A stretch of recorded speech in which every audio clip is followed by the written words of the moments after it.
تاریخ گواہ ہے کوئی بھی مائیکا لال اس قدر جرأت نہیں رکھتا کہ انہیں للکار کر شکست سے دوچار کر سکے۔ مسلمان ہمیشہ اپنوں کی ریشہ دانیوں، سازشوں اور انتقام کی بھیٹ چڑھے۔ یہ قلعہ جابر کا محاذ تھا، رات تاری تھی، محاذ پر ہو کارم تاری تھا۔ موصل کا شیر دل امیر عماد الدین زنگی اس رات اپنے خیمے میں پرسکون نیند سو رہا تھا۔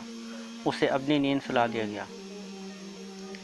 امیر کے قتل میں ان کے اپنے ہی دو غلام ملوث تھے۔ ایک غلام کا نام یارکتیش جو ایک خواجہ سرا غلام تھا اور امیر کی نوازشوں سے بخوبی لطف اندوز ہوتا تھا۔ دوسرے غلام کا نام جبار تھا۔ امیر کے قتل میں ان کے خواجہ سرا غلام نے ہی مرکزی کردار ادا کیا تھا۔ دوسرا غلام جبار امیر کی قتل کی سازش میں محض اس لیے ملوث ہوا کیونکہ وہ ایک عیسائی لڑکی کے عشق میں مبتلا تھا۔ اس لڑکی کا نام امروزیہ تھا۔ جنگ الرحا میں امروزیہ کے بھائی اور باپ امیر عماد الدین زنگی کے ہاتھوں جہنم حاصل ہوئے تھے اور وہ ان کا انتقام لینے کے لیے بے قرار تھی۔ لہٰذا اس نے جبار سے فرمائش کی، میں محض اس شرط پہ تجھ سے شادی کروں گی جب تو امیر عماد الدین زنگی کو قتل کر کے میرے اندر بھڑکنے والے انتقام کے شعلوں کو بجھائے گا، ورنہ تو مجھے بھول جا۔ عشق کا مارا ہوا بیوقوف جبار اپنے عشق کی تکمیل کے لیے اس گھناؤنے فعل کا مرتکب ہونے کے لیے آمادہ ہو گیا۔ اس سازش نے یارکتیش، جبار، امروزیہ یہ تینوں برابر کے شریک تھے اور اس رات وہ امیر کے خیمے میں داخل ہوئے۔ انہیں اس وقت قتل کر کے ابدی نیند سلا دیا گیا جب وہ پرسکون نیند یا آغوش میں تھے۔ وہ تینوں امیر کو قتل کرنے کے بعد جب ان کے خیمے سے باہر نکل رہے تھے، اس وقت ان میں سے دو قاتل یعنی یارکتیش، جبار امیر عماد الدین زنگی کے وزیر اسد الدین زنگی کے تلوار کا نشانہ بنے کیفر کے دار تک جا پہنچے، جبکہ تاریکی نے امروزیہ کی معاونت کی اور تاریکی معاونت سے فائدہ اٹھاتے ہوئے تاریکی میں ہی روپوش ہو گئی۔ عماد الدین زنگی کے قتل کی وجہ سے شام کے تمام تر عیسائی ریاستوں میں خوشی کی لہر دوڑ گئی۔ انطاکیہ، طرابلس، یروشلم کے عیسائی ریاستوں میں چراغ روشن کیے گئے۔ لاطینی زبان میں تحریر کردہ نظموں میں امیر عماد الدین زنگی کو ظالم، وحشی، دغاباز، احسان فراموش قرار دیا گیا۔ امیر کو دغاباز اس لیے قرار دیا گیا تھا کہ انہوں نے ایک جنگی چال کا سہارا لیتے ہوئے جابر کے قلعے پر اچانک دھاوا بول دیا۔ امیر اکثر جنگی چالیں چلا کرتے، ان کی اس جنگی چال کو دشمن کی دغابازی، دھوکہ بازی قرار دے رہا تھے۔ حالانکہ دغابازی، احسان فراموش ان کو چھو کر بھی نہ گزری، لیکن افسوس صد افسوس زندگی نے انہیں مہلت نہ دی اور وہ آستین کے سانپوں کے ہاتھوں قتل ہو گئے اور جابر کے قلعے دمشق اور ان کے قبضے کے خواب شرمندہ تعبیر نہ ہو سکا۔ موصل کے امیر عماد الدین زنگی احسان فراموش کہلوانے کے بھی مستحق نہ تھے کیونکہ وہ احسان کا بدلہ چکانے میں دیر نہ کرتے تھے۔ اس سلسلے میں صلاح الدین ایوبی کے والد نجم الدین ایوب کی مثال بخوبی پیش کی جا سکتی ہے۔ نجم الدین ایوب نے انہیں اس وقت وزیر بار احسان کیا تھا جب امیر عماد الدین زنگی شکست کی حالت ہزیمت اٹھائے دریائے دجلہ کے کنارے آن پہنچے تھے۔ یہ وہ گھڑی تھی جب نجم الدین ایوب نے ان کے ساتھ دست تعاون دراز کرتے ہوئے انہیں اپنے قلعے تقرید میں پناہ دی اور ان کو قرار واقعی خدمات سر انجام دیں۔ اگر وہ اس موقع پر ان کے ساتھ تعاون نہ کرتا تو امیر عماد الدین زنگی حالات کی ستم ظریفی کا شکار بن جاتے اور نہ جانے ان کے حالات کیا رخ اختیار کرتے، وہ حالات کی گردش سے کیسے باہر نکلتے۔ جب حالات بہتر ہوئے تب امیر عماد الدین زنگی نے وہاں سے کوچ کرنے کی ٹھانی۔ روانگی سے قبل نجم الدین ایوب کو تہ دل سے موصل آنے کی دعوت دے ڈالی کیونکہ وہ ان کے احسان کا بدلہ چکانا چاہتے تھے۔ اگرچہ نجم الدین ان کی دعوت سے فی الفور استفادہ تو نہ کر سکے، لیکن جب اسے امیر عماد الدین زنگی کے ساتھ تعاون کرنے کے جرم میں محض چند گھنٹوں کے اندر تقرید سے کوچ کر جانے کا حکم موصول ہوا، تب اس نے امیر عماد الدین زنگی کی دعوت سے استفادہ کرنے کی ٹھانی اور اس کی نظروں میں موصل گردش کرنے لگا۔ نجم الدین ایوب نے جس وقت موصل کی جانب کوچ کیا، اس وقت ان کے ہمراہ ان کا بھائی اسد الدین شیرکو، ان کا نوزیدہ بیٹا صلاح الدین ان کے ہمراہ تھا۔ اس وقت صلاح الدین کی عمر محض چند گھنٹوں پر محیط تھی۔ وہ تقرید سے کوچ کر کے سیدھا موصل جا پہنچے۔ امیر عماد الدین زنگی نے نجم الدین ایوب کے احسان کا حساب بے باک کرنے میں دیر نہ لگی۔ اسد الدین شیرکو کو فی الفور اپنے خاص امراء میں شامل کر لیا۔ بعد ازاں بلبک کو تصغیر کے بعد نجم الدین ایوب کو وہاں کا حاکم مقرر کر دیا۔ امیر موصل عماد الدین نے اپنے اوپر کیے گئے احسان کا بدلہ جس شاندار طریقے سے چکایا، اس کی مثال تاریخ میں نہیں ملتی۔ عیسائی ریاستوں امیر عماد الدین زنگی کی مخالفت میں اندھی ہو رہی تھی۔ اس کی بڑی وجہ یہ تھی کہ امیر موصل عیسائی برادری کا کٹر دشمن تھا۔ یہی وجہ تھی ان کے خلاف عیسائی نظمیں تحریر کر رہے تھے۔ یہ مسلمانوں میں فتح الفتوح کے نام سے جانی اور پہچانی جاتی ہے۔ امیر موصل نے الرہا فتح کر کے عیسائیوں کی کمر توڑ ڈالی، ان کو ایسا زخم لگایا کہ وہ ہنوز رس رہا تھا، وہ اپنے زخم چاٹنے پر مجبور تھے۔ سین دوم جو شاہ الرہا تھا وہ ہنوز دل باشر میں روپوش تھا، ان کے زخم سے ہنوز چیزیں اٹھ رہی تھیں۔ یہی وجہ تھی عیسائی امیر عماد الدین زنگی کو قتل پر خوش تھے۔ لاطینی زبان میں اپنے غم و غصے کا اظہار کرتے ہوئے امیر کو اپنی الزام تراشی کا بنا رہے تھے، لیکن ان کی یہ الزام تراشی بلا جواز بے معنی تھی۔ عیسائی امیر عماد الدین زنگی کے قتل پر خوشیاں منا رہے تھے، لیکن اس سانے نے مسلمانوں کو غم سے نڈھال کر دیا اور وہ خون کے آنسو بہانے پر مجبور ہو گئے۔ شام کے عیسائی ریاستوں پر امیر عماد الدین زنگی کی دھاک بیٹھی ہوئی تھی، انہوں نے ان ریاستوں کے سر کچل رکھا تھا۔ الرہا کے مسلمان نصف صدی سے عیسائیوں کے ظلم کا شکار تھے۔ الرہا کے عیسائی مرکز تسخیر جو امیر عماد الدین زنگی کے ہاتھوں ہوئی تھی، اس کے طفیل وہاں کے مسلمان عزت و آبرو کے ساتھ زندگی گزارنا شروع ہوئے تھے۔ امیر موصل عماد الدین زنگی کا عیسائیوں پر اس قدر رعب دبدبہ تھا، قسطنطنیہ کا شہنشاہ کامنیٹس محاذ جنگ سے دمدما کر بھاگ نکلا، اندھیرے کا فائدہ اٹھاتے ہوئے راتوں رات ہی میدان جنگ سے راہ فرار اختیار کر گیا۔ یہی وجہ تھی امیر موصل عماد الدین زنگی کو مسلمان دین و اسلام کا بہت بڑا حامی تصور کرتے تھے، انہیں شاہاں کے لقب سے پکارتے تھے۔ اس وقت مسلمانوں کی طاقت ترقی پذیر تھی۔ امیر عماد الدین زنگی اس دنیا فانی سے کوچ کر جانے کے بعد مسلمان اس نظریے کے حامی تھے اور ان کی ترقی پذیر طاقت کو نقصان پہنچے گا، عیسائی طاقتیں دوبارہ ان کا سامنا کرنے کے لیے میدان میں اتر آئیں گی۔ لیکن خدا کا بید خدا ہی جانتا ہے، اس کے ہر کام میں مصلحت و حکمت پوشیدہ ہوتی ہے جو اس کے بندوں کی نظروں سے اوجھل ہوتی ہے۔ کسی کے علم میں یہ بات نہ تھی کہ امیر موصل عماد الدین زنگی کی زندگی کا چراغ گل ہونے میں کیا مصلحت و حکمت پوشیدہ تھی۔ امیر موصل عماد الدین زنگی کے 3 جوان بیٹے تھے، ان کا نام سیف الدین غازی موصل میں مقیم تھا، چھوٹا بیٹا قطب الدین مودود بڑے بھائی کے ہمراہ مقیم تھا، منجلا بیٹا نور الدین زنگی امیر عماد الدین زنگی کے ہمراہ اس مہم میں برسر پیکار تھا۔ جب عماد الدین زنگی کی شہادت کی خبر پھیلی تب نور الدین زنگی کے بالد کی تجہیز تکفین پر نئے جانشین کے انتخاب کے لیے مجلس مشاورت طلب کرنے کو ترجیح دی۔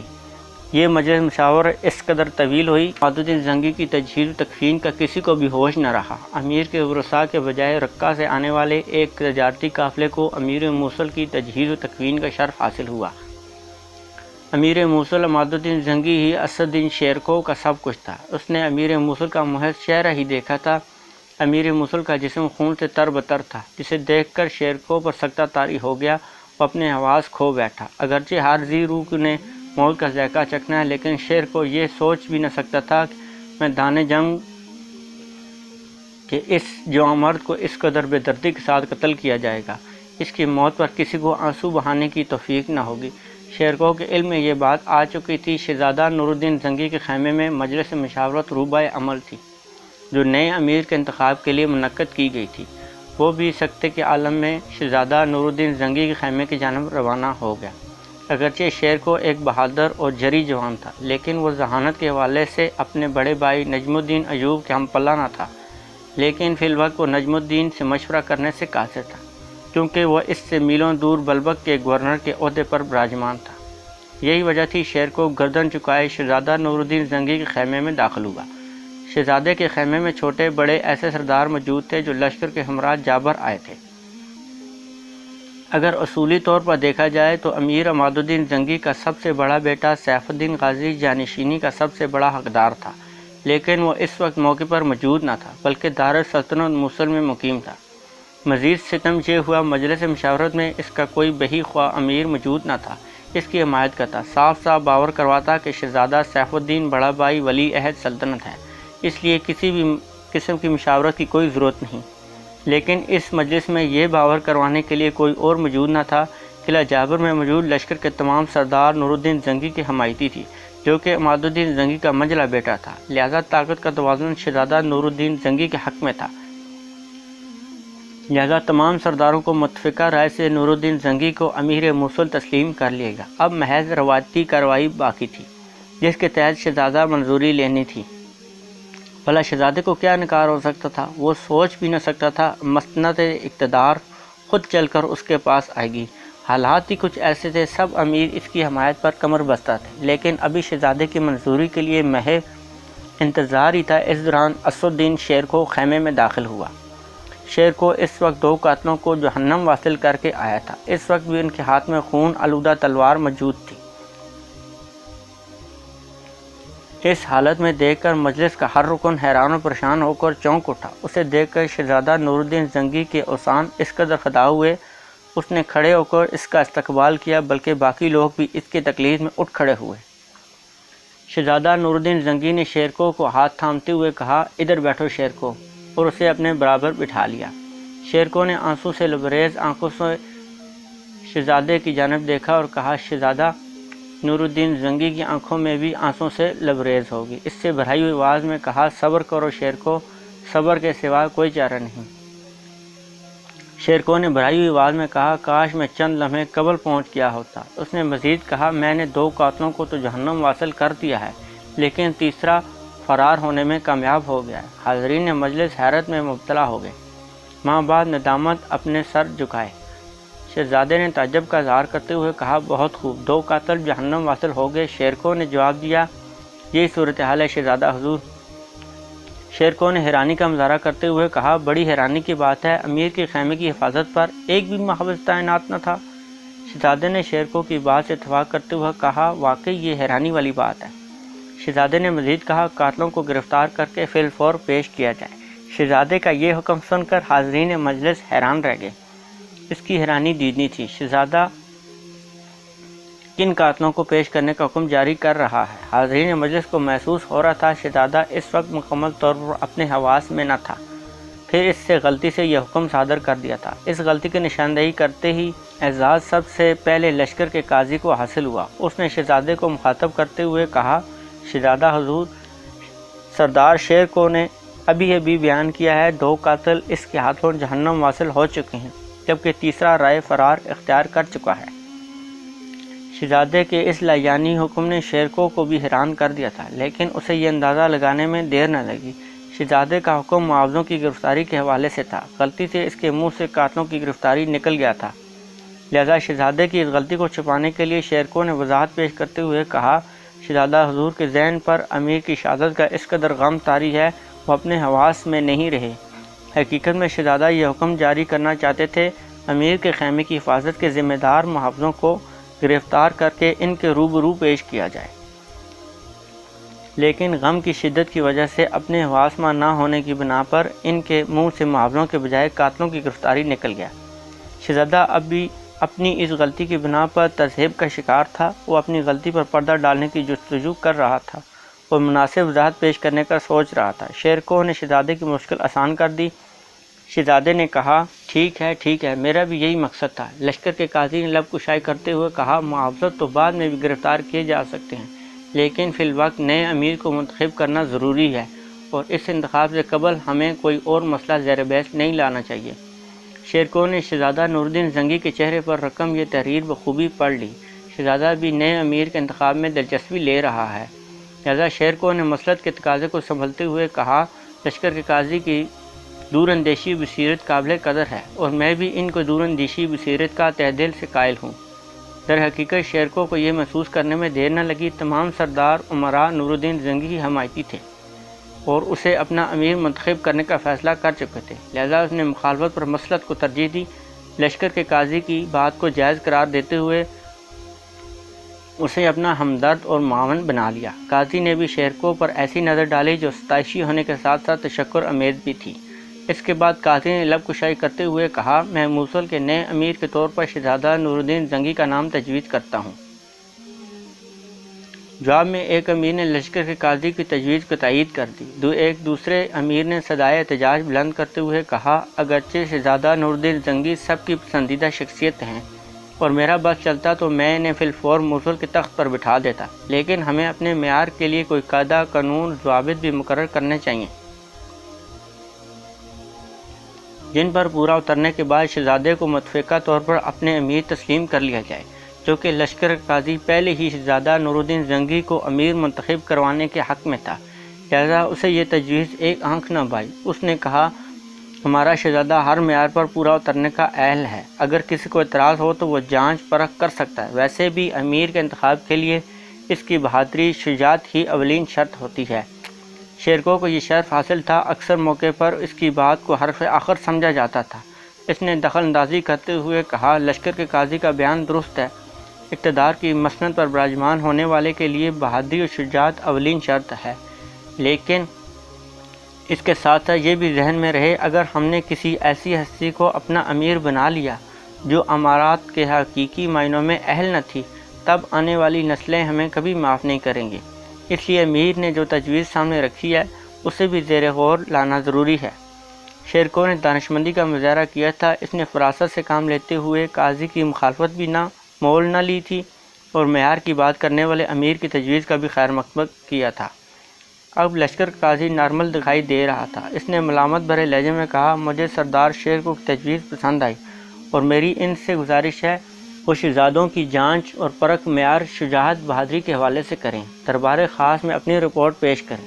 شیرکو نے قاضی کو تجویز کے حوالے کے جواب میں کہا، لشکر کے قاضی نے مجھے عجیب الجھن میں ڈال دیا ہے، لیکن میں الجھن کو سلجھانے کا عادی ہوں۔ جیسا کہ ہم سب جانتے ہیں، اہلیت کا اولین معیار شہ سواری، شمشیر زنی، اور اس اہلیت کا مظاہرہ اس وقت ہوتا ہے جب ہاتھ میں تلوار، پیٹھ تلے گھوڑا موجود ہو۔ اگرچہ یہ اہلیت تمام شہزادوں میں بدرجہ اتم موجود ہے، لیکن اس اہلیت کا صحیح معنوں میں مظاہرہ کسی بھی شہزادے نے نہیں کیا۔ جہاں تک شجاعت اور بہادری کا تعلق ہے تو مجھے یہ کہنے میں کوئی عار نہیں، مرحوم امیر جہاد کے لیے روانہ ہوتے وقت شہزادہ نور الدین زنگی کو اپنے ہمراہ لے جاتے تھے، جس سے یہ ظاہر ہوتا ہے شہزادہ نور الدین زنگی میدان جنگ میں اپنی شجاعت بہادری تسلیم کروا چکے ہیں، لہذا ان کی شجاعت بہادری پر شک و شبے کی کوئی گنجائش نہیں۔ یہ سن کر لشکر کے قاضی کی خوشی کا کوئی ٹھکانہ نہ رہا۔ اس نے پرمسرت لہجے میں کہا، سردار شیرکو کا بیان حق اور سچ پر مبنی ہے، جو یہ ظاہر کرتا ہے سردار شیرکو بھی شہزادہ نور الدین زنگی کو موصل کے امیر کے طور پر منتخب کرنے میں میرا ہمنوا ہیں۔ یہ کہتے ہوئے قاضی نے اپنے چہرے پر مسکراہٹ سجاتے ہوئے شیرکو کی جانب دیکھا۔ شیرکو نے ہذیانی انداز میں چیختے ہوئے اعلان کیا، ہرگز نہیں قاضی، ہرگز نہیں، میں شہزادہ نور الدین زنگی کو موصل کا امیر منتخب کرنے کے فعل کی مخالفت کرتا ہوں، کیونکہ اگر ان کی موصل کا امیر منتخب کر لیا تب ہماری سلطنت میں آگ اور خون کا وہ کھیل کھیلا جائے گا، ہماری پوری سلطنت جل کر خاستر ہو جائے گی۔ لشکر کا قاضی یہ سن کر حیران ہو گیا۔ اس نے ورطہ حیرت میں غوطہ زن ہوتے ہوئے شیرکو کو مخاطب کرتے ہوئے کہا، سردار شیرکو، ابھی آپ نے شہزادہ نور الدین زنگی کی شجاعت بہادری کے تمام شہزادوں سے بڑھ کر تسلیم کیا ہے اور اب ان کی امارت کی مخالفت کر رہے ہیں، آخر آپ کا مدعا کیا ہے؟ سردار شیرکو نے پروقار انداز میں جواب دیا، قاضی محترم، آپ اس امر پر غور کریں، اگر ہم نے شہزادہ نور الدین زنگی کو امیر عماد الدین زنگی کا واحد جانشین تصور کرتے ہوئے انہیں موصل کا امیر منتخب کر لیا تو اس کے اثرات مرتب ہوں گے۔ شہزادہ سیف الدین غازی اس وقت موصل میں مقیم ہیں اور شہزادہ قطب الدین مودود بھی ان کے ہمراہ مقیم ہیں۔ مزید برآں سلطنت نائب سلطنت زین الدین علی کوچک ایک بڑا بااثر سردار ہے، لہذا اس کا تعاون ضروری ہے۔ اس کے تعاون کی عدم موجودگی میں موصل کے امیر کا انتخاب کوئی معنی نہیں رکھتا۔ حالات یہ ظاہر کرتے ہیں سیف الدین غازی کو موصل پر مضبوط رہے۔ دیگر سرداروں کے علاوہ شہزادہ نور الدین زنگی شیرکو کی گفتگو بڑے انہماک سے سن رہے تھے۔ یہ حالات و واقعات معاملات شہزادے کی نظر سے اوجھل رہے تھے اور شیرکو کو تذکرہ کرنے ان کی آنکھوں پر پٹی ہٹا دی تھی اور نا امید سا نظر آنے لگا تھا، جبکہ لشکر کے قاضی کو شیرکو پر تاؤ آ رہا تھا، لہذا اس نے غصے میں سردار شیر کو مخاطب کرتے ہوئے کہا، آپ کی باتیں یہ باور کروا رہی ہیں آپ شہزادہ سیف الدین غازی کی حمایت کر رہے ہیں اور ہمیں ان کی غلامی میں دینے کے خواہاں ہیں۔ قاضی نے مزید کہا، سردار شیر کو، کیا میں آپ کے خیالات درست طور پر سمجھ گیا ہوں؟ میں آپ کو دانشمند اور شہزادہ نور الدین زنگی کا دست راست وفادار تصور کرتا تھا، لیکن آپ تو آستین کے سانپ ثابت ہوئے۔ کم از کم میں تو شہزادہ سیف الدین غازی کو امیر موصل تسلیم کرنے کا خواہاں نہیں ہوں، اگرچہ مجھے اپنی جان ہی سے کیوں نہ ہاتھ دھونے پڑے۔